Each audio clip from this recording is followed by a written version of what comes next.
Elena Foster never liked surprises. Not really. But that night, their night, she made an exception. 10th anniversary. 10 years of shared birthdays, burnt toast, fake apologies, and real laughter. She planned it all. Roses. His favorite red wine. She even wore that stupid red dress he used to love. The one that made her feel like a stranger in her own skin. But he always said it was devastating. She came home early, too early. No lights, just that eerie hum of silence, like the walls were holding their breath. She smiled to herself. Maybe he was asleep. Or maybe he was planning a surprise too. The kind of surprise she never wanted. Her heels were soft against the carpet, muted like a ghost moving through her own home. She opened the bedroom door slowly, half hoping, half terrified, and there it was. Marc. Lila. Sheets twisted like lies, skin and sweat, a gasp. Someone said her name. Maybe Marc, maybe herself. Time didn't stop. It just refused to make sense. Elena didn't scream. She didn't cry. She just stared, hands trembling at her sides, the wine bottle still in her grip like some absurd prop in a cruel play. Marc stood up, naked, not ashamed, not even panicked, his voice flat. Elena, you weren't supposed to be home yet. Lila covered herself, but her eyes didn't flinch. That look, that smug, half-lidded look of a girl who thinks she's already won. What is this? Elena's voice cracked. She wasn't asking the question. Her bones were. Her blood. Marc stepped forward like it was nothing, like he wasn't burning everything down. It's not what it looks like. She laughed. A single, sharp, bitter sound. Oh, then tell me, Marc, what exactly does it look like? He didn't answer. Instead, he sat down, calm, as if this was just another one of their marital squabbles, something fixable with flowers and shallow apologies. You don't understand, he said. This isn't recent. Lila spoke next. Voice quiet, smooth like silk, sharp like razors. You always lived in your little fantasy, Elena. But he was mine, long before he was yours. Something snapped inside Elena then. A part of her heart collapsed. Not just because of Marc, not just because of Lila, but because she knew, deep down, this wasn't the start. This was the end of a story she didn't even know she was in. She walked out without a word, left the wine bottle on the kitchen counter, still unopened, still waiting for a celebration that would never come. Outside, the rain had started, cold needles on her skin, her red dress soaked, clinging like shame. Neighbors saw her. No one asked, no one dared. She got into the car, drove with no destination, her hands shaking on the wheel, her lips pressed tight, her mind numb. Inside her chest, something was dying, and something else was waking up. Elena didn't sleep that night. She didn't even try. She sat in the dark, barefoot on the kitchen tiles, knees pulled to her chest like a child. There was no crying, no rage, just stillness. Numbness had a sound. It was the ticking of the old wall clock, the soft whir of the refrigerator, the occasional creak of the house settling around her. It felt like everything was trying to keep pretending, like nothing happened. But something did happen. Something was unraveling, and Elena could feel it in her skin.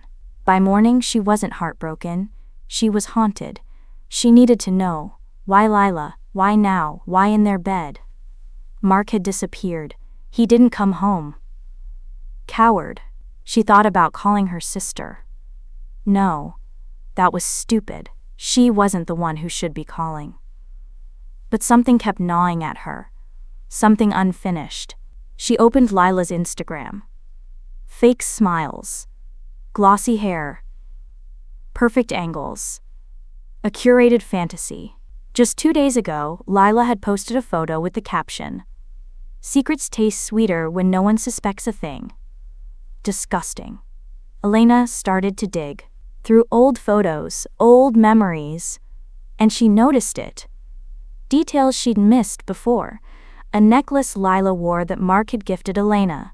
An inside joke Elena thought was hers alone with Marc, posted in a comment beneath one of Lila's photos months ago. She kept scrolling. Her stomach turned. It got worse. Lila had things. Expensive things. Designer bags. A Montclair coat that Elena knew she couldn't afford on her boutique salary. A new car. Glossy and red. Lila always hated red. Or used to. Elena's mind was spiraling, and that's when she did something she wasn't proud of. She drove to Lila's place, waited in her car, watching, breathing shallow, her heart drumming like a war inside her chest. Lila arrived. Alone, careless, confident. Elena followed her up, marched through the door when Lila opened it. No warning, no knocking. Just walked in like she had every right. Lila didn't scream. She didn't act surprised. She just raised one eyebrow and sipped her iced coffee. "Well, you look like hell," she said. "Where's Marc?" Elena asked. Lila shrugged. "Not my keeper." Elena's eyes scanned the room. Something was off. 2 phones on the coffee table. One cracked, old. One new, gold-trimmed. She picked up the second one. "Don't," Lila said, voice sharp now. But Elena had already seen it. A text thread. Code names. Bank details. Hotel bookings. You're in way over your head." Lila's tone dropped. Cold. Familiar in a way that chilled Elena. "You've been lying to me for years." "Oh, honey," Lila stepped closer. "We all lie. You just weren't paying attention." Elena's hand clenched around the phone. "You were supposed to be my sister?" she whispered. "I am your sister," Lila replied, too calm. "But maybe it's time you learned that sisterhood doesn't mean silence, or loyalty." She paused. Let the words sting. "If you keep digging, you won't like what you find." Elena walked out. She didn't look back. Her hands were shaking. But her resolve wasn't. She had no idea what Lila was hiding. But she was going to find out. And this time, she wasn't going to knock. It started with the envelope. Plain. No stamp, no name. Just there. Sitting on Elena's doorstep like a curse, like it had grown from the cracks in the concrete. She bent down slowly, like it might explode if she touched it too fast. Inside was a folded sheet of thick paper, rough edges. One sentence. Typed. "He was never yours." That was it. No name, no explanation, no return address. Elena stood frozen, her breath visible in the early morning chill. Her fingers clenched the paper so tightly it creased, folded in on itself like her. She looked up and down the street. Nothing, no movement. Just the ordinary rhythm of the neighborhood, pretending everything was normal. But nothing was normal anymore. She didn't tell anyone. She couldn't. Who would believe her? That she was being warned? Threatened? Toyed with? She hid the letter inside her jewelry box, beneath the tarnished necklace Marc gave her on their 5th anniversary. The one she'd stopped wearing after he called it a bit too plain. Later that week, another envelope came. Same style, no stamp, no name. She opened it in her car, couldn't wait. They were never over. Her hands went cold on the steering wheel, her mouth dry. It wasn't just betrayal anymore. This was premeditated, long-running. Possibly from the beginning, Elena started to see shadows in sunlight. She stopped trusting corners. Her home, her safe space, suddenly felt like a stage where someone else was pulling the strings. At night, she barely slept, and when she did, it was broken. Stitched together by dreams that felt more like memories that didn't belong to her. The 3rd letter came a week later. This one was longer. 2 sentences this time. "Check the past before you believe the present. "You were never meant to wear white." It made her stomach twist. That night, she pulled out their old photo albums. Their wedding. His proposal. That vacation in Florence. She stared into their smiling faces, Marc's hand wrapped tight around her waist. Lila in the background of so many photos, always nearby, always watching. A sick thought crept into Elena's mind, slow and sticky. What if Marc and Lila weren't just a recent mistake? What if it never ended between them? Or worse, what if it never should have been her in the first place? She remembered the weird tension in the air back when she first started dating Marc. Lila's odd silences, her fake smiles. Back then, Elena thought it was jealousy. Now she wasn't so sure. Fueled by something between grief and fury, Elena began digging. Hard. She texted old friends, called Marc's former college roommates, dug through dusty storage boxes in the attic. Cards, receipts, notes in Marc's messy scrawl, and slowly she began to uncover a pattern. Photos taken at places Elena had never been, with dates that didn't line up. A necklace Lila once wore in an old selfie, the same one Marc claimed he bought for Elena on their first Valentine's together. Everything was starting to feel borrowed, secondhand. Like her life had been stitched together with scraps of someone else's story. Lila's story. Elena sat on her bedroom floor, surrounded by papers, old memories turned into clues. Her eyes burned. Her hands trembled. She didn't know who was sending the letters, but they knew everything. And worse, they weren't done yet. The past doesn't rot in silence. It whispers, scratches, bleeds through walls if you ignore it long enough. Elena had ignored it. For 10 years. But now she was listening, and the past, it was screaming. She called Ryan first, Marc's old college roommate, one of the few people she hadn't blocked after the wedding. The call was awkward. Dry at first. He didn't want to talk. Not really. Lena?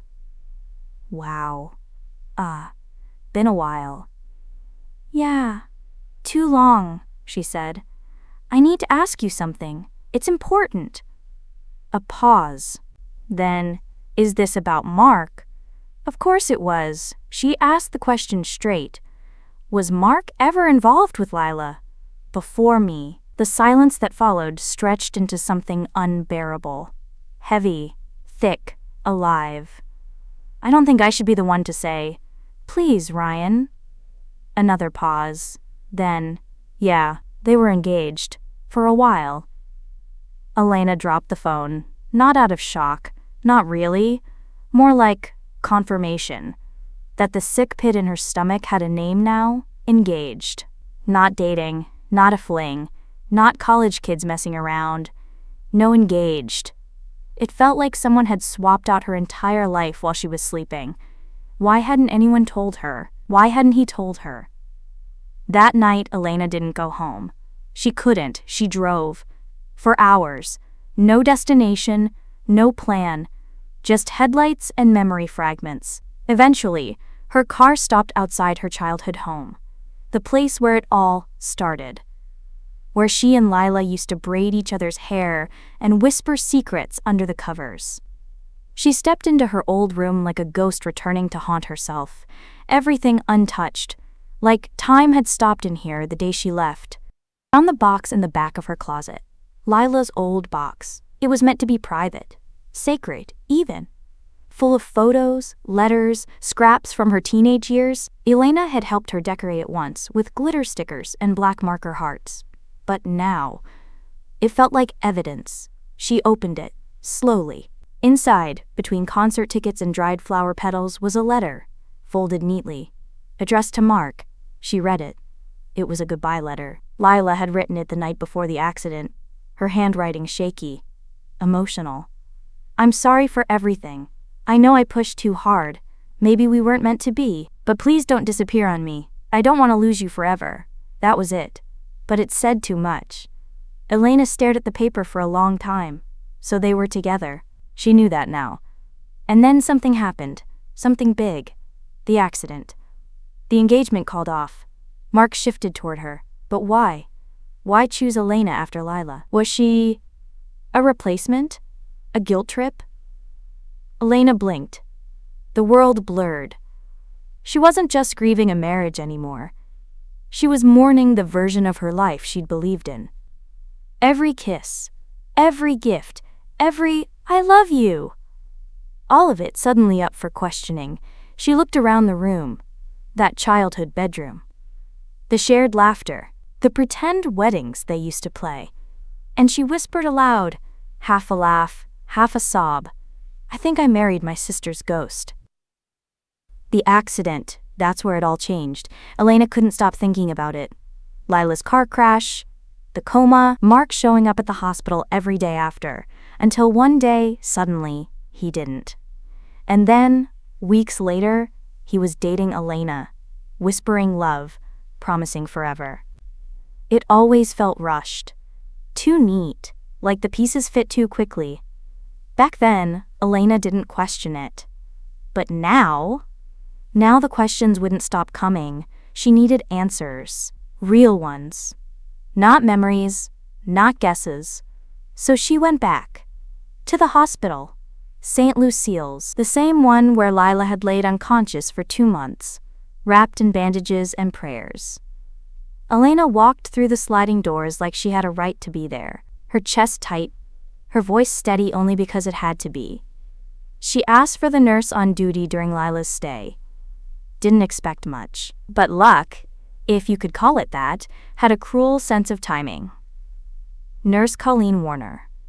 Late 50s, blunt-cut silver hair. Sharp eyes, the kind of woman who's seen too much and forgot how to flinch. She recognized Elena immediately. "You're the sister," she said. It wasn't a question. They sat in the break room, a vending machine buzzing behind them. Elena didn't waste time. "I need to know what really happened to Lila. The night of her accident. Something doesn't add up." Colleen didn't blink, just stared. "You're not the first to ask." Elena froze. "What?" Colleen leaned in, her voice lowered. "Couple years ago, a private investigator came around, looking into the crash, asked for Lila's records, her toxicology report, the ambulance timing, all of it." "Who sent him?" Colleen shook her head. "Didn't say, but he didn't come back." Elena's heart pounded. Colleen kept talking. "Your sister, she wasn't supposed to live, not with those injuries. Skull fracture. Broken ribs. But she did. Woke up cleaner than anyone expected." "Cleaner?" "No memory. That's what the doctors said. But me? I saw the way she looked at you the day you first came to visit. Cold. Like she remembered everything." Elena tried to breathe. "There's something else," Colleen said. "The crash report said it was a single car accident. But the bruises on her wrists? Restraint marks. Like someone grabbed her. Hard." Elena's voice was barely a whisper. "You think she was pushed?" "I think she was silenced." Elena staggered out of that hospital like the ground wasn't real. Silenced. The word echoed. Wrapped around her ribs like thorns. She drove to the site of the crash. A bend on Hawthorne Creek Road. Guardrail twisted. Still there after all these years. She stood in the spot where Lila's car had flipped. Could almost hear the metal scream. Smell the gasoline. Feel the moment her sister's life was split in two. She knelt down, pressed her hand to the earth. This wasn't just an accident. It was a message. Someone had tried to erase Lila. But why? And who? Elena rose slowly, her eyes sharp now. If Lila remembered more than she let on, if she faked the amnesia, then she knew who did it, and she wasn't the only one keeping secrets. Elena hadn't thought about her father's will in years. Why would she? He died clean. Quiet. No drama. Just a heart that gave up after too many disappointments and too many drinks. He left the family house to her. A few stocks to Lila. Nothing surprising, nothing complicated. Or so she thought. Until now. Something had been itching in the back of her mind. Not a thought, really. more like a warning. That night, she sat in her car outside her mother's condo for almost 30 minutes. The lights were on inside. TV glowing. The shadow of her mother moving slowly behind the curtains. Elena knocked. No smile, no hugs. Just one sentence. I need to see Dad's original will. Her mother, Margot Foster, was a woman built from mirrors. She reflected whatever you needed. Love, sympathy, guilt, but never truth. She stiffened. Why? I found something. About Marc. About Lila. Elena's voice wavered but held firm. I need to know if there's anything Dad might have left out. Margot hesitated, then sighed. It's in the basement, metal box. File marked confidential. Elena went alone. Down into the cold cement belly of a house that never truly felt like home. The box was where she said it would be. She opened the file. And there it was. A second will, dated 6 months before the final one. Same signatures. Same notary. Different terms. Elena's name circled. Bold. Underlined. She read the paragraph 3 times. If my daughter Elena's marriage is dissolved due to infidelity, scandal, or public disgrace, she forfeits all inheritance. All assets revert to Lila Foster. She blinked. Couldn't move? What? The dial-a-secche. Hell! This wasn't just a technicality, this was a loaded gun. Her breath hitched.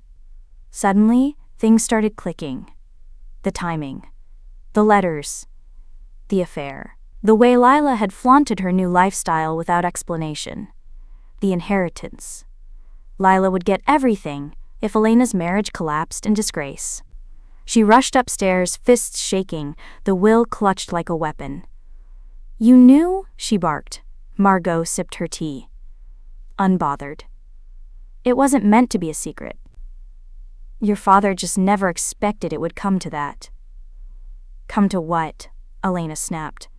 Me walking in on my husband and my sister? Me being dragged through the mud while she waits for the money to fall into her lap? Margot didn't flinch. Maybe if you'd kept your marriage together, this wouldn't be happening. The slap came fast.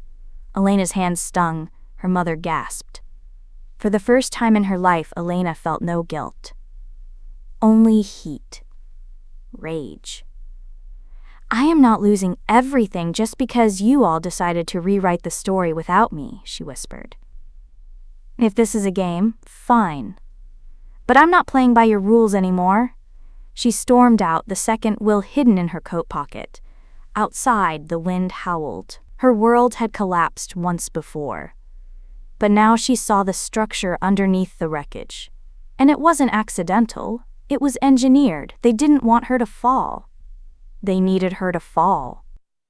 It was raining when they found the body. An anonymous call, no witnesses. Just a voice on the line saying, check the riverbank behind Ridgefield Park, she's there. She. Elena read the headline twice. Her hands trembled. Body of local woman found near riverbank. Identified as Cassie Rains. Cassie, her cousin. Estranged.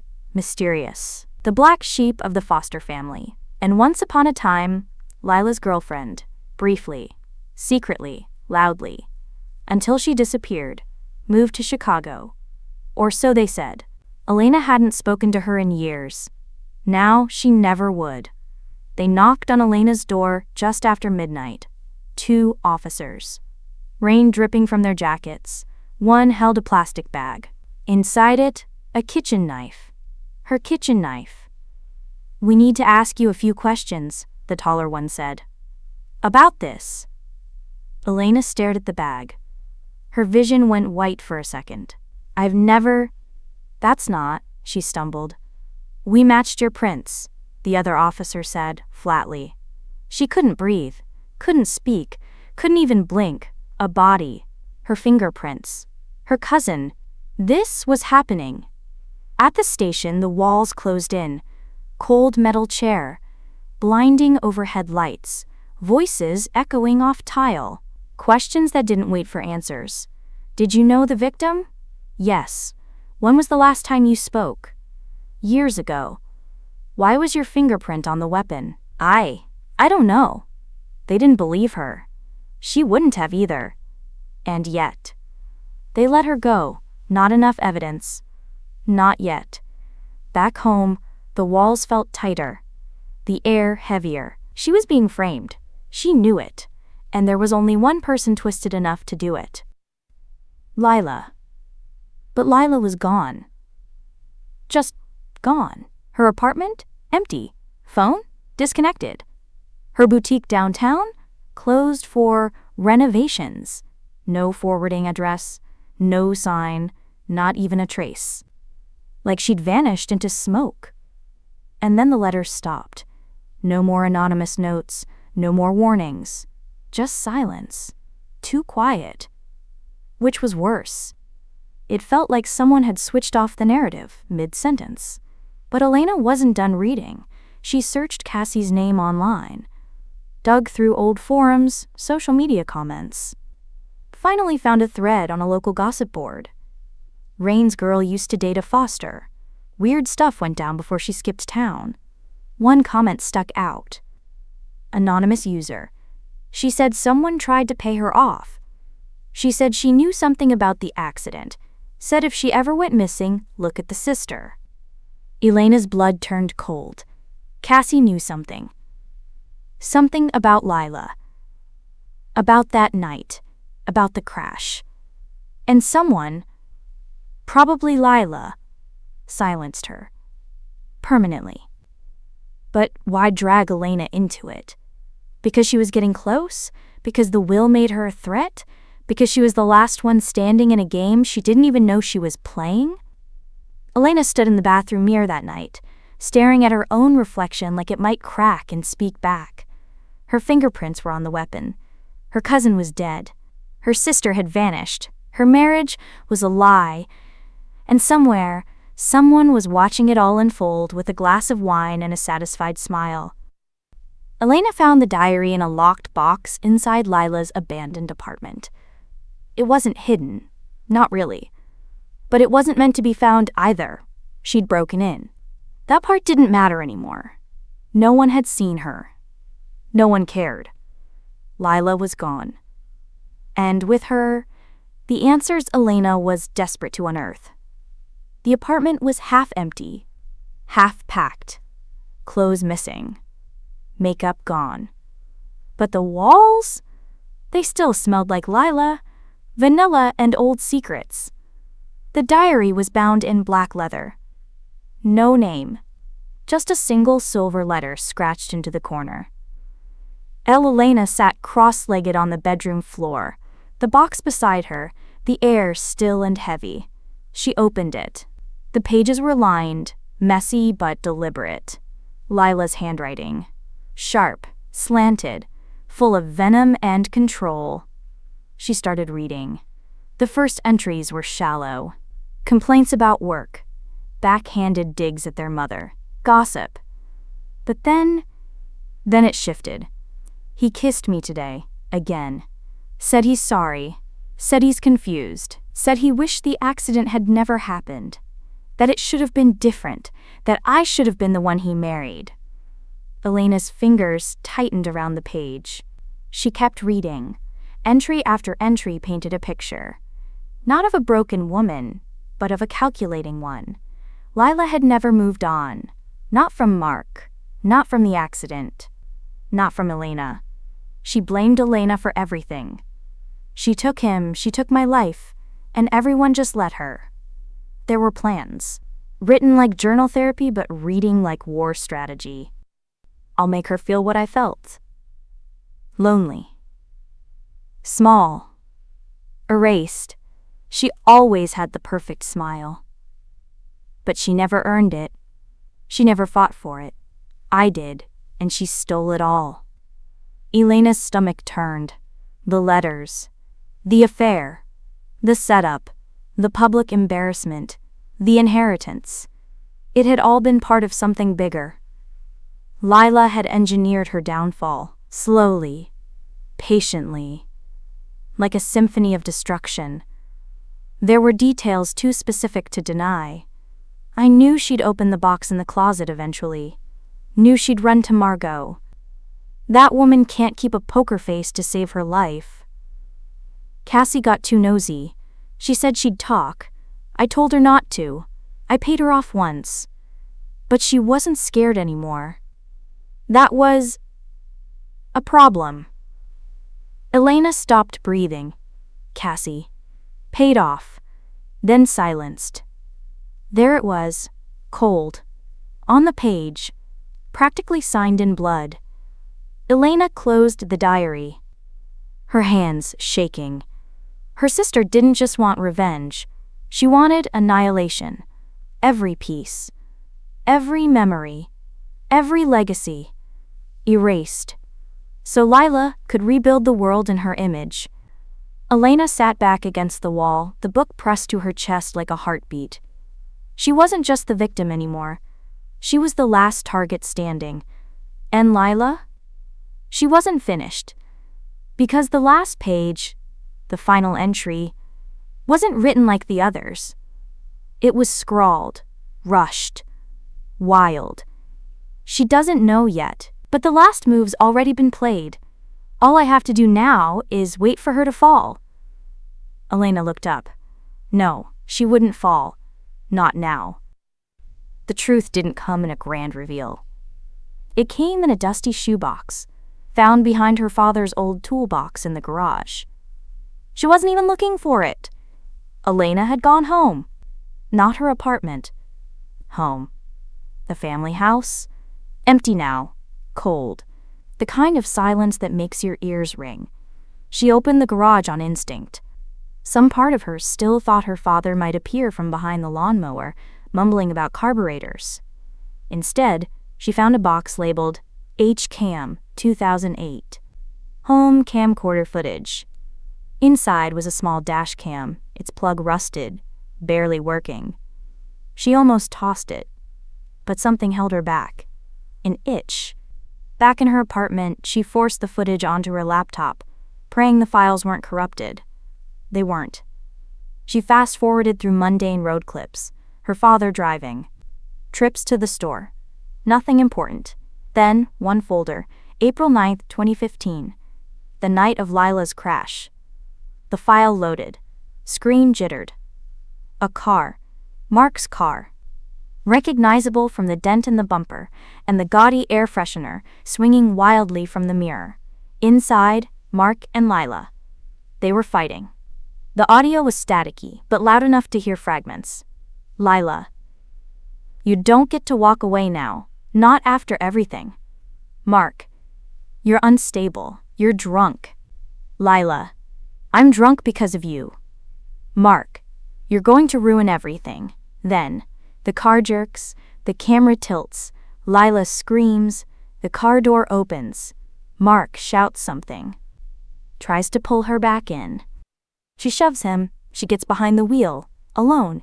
He bangs on the window, tries to stop her, but she peels away, screaming, tires screeching into the night. The camera keeps rolling, Marc staring after her, whispering something no one can know. Elena sat in the dark, her hands clenched, the air gone from her lungs. It wasn't an accident. Not exactly. It was the consequence of rage, of chaos, of everything boiling over. But it got worse. There was a second file, 30 minutes later. Marc, back in the car, with someone else, her mother, Margot. He's frantic, panicked. Marc, she'll remember, she'll tell them everything. Margot, then we make sure she doesn't. Marc, you want me to. Margot, we protect this family.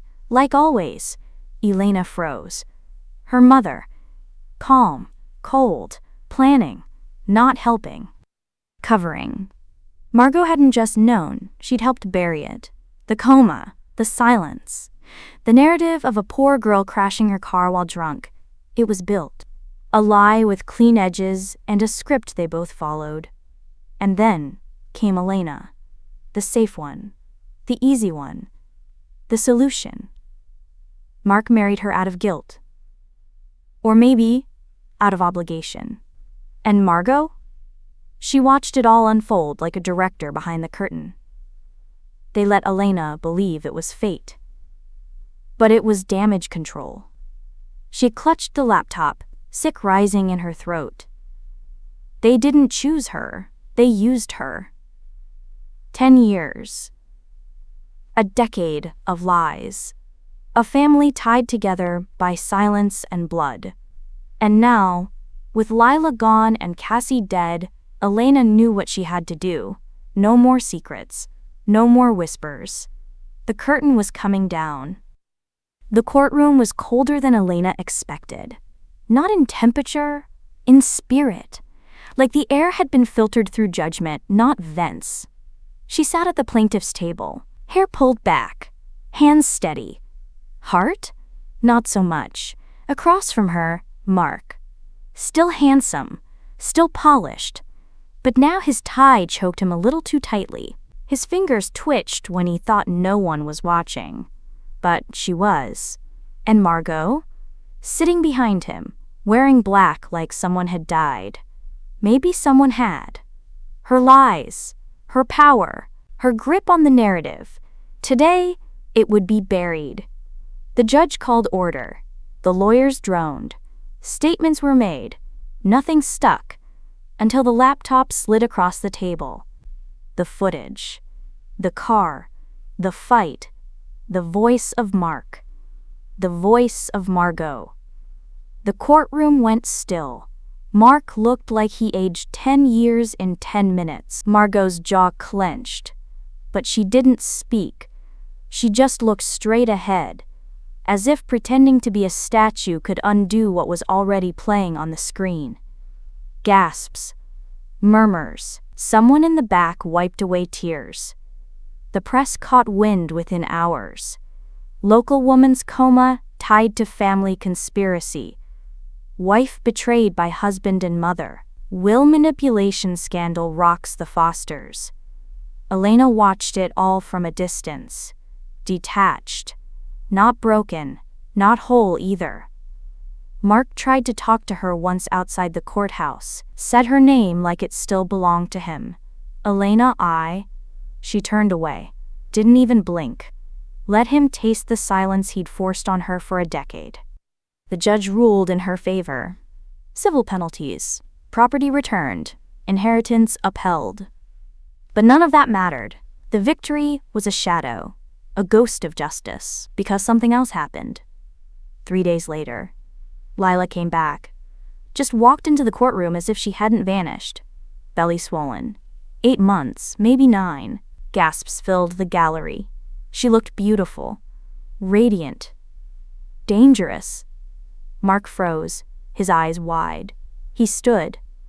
Lila? Lila smiled. Cool, calm, calculated. I thought it was time to tell the truth, she said. All of it. Elena's breath caught. The room spun. Lila lifted her hand, placed it on her belly.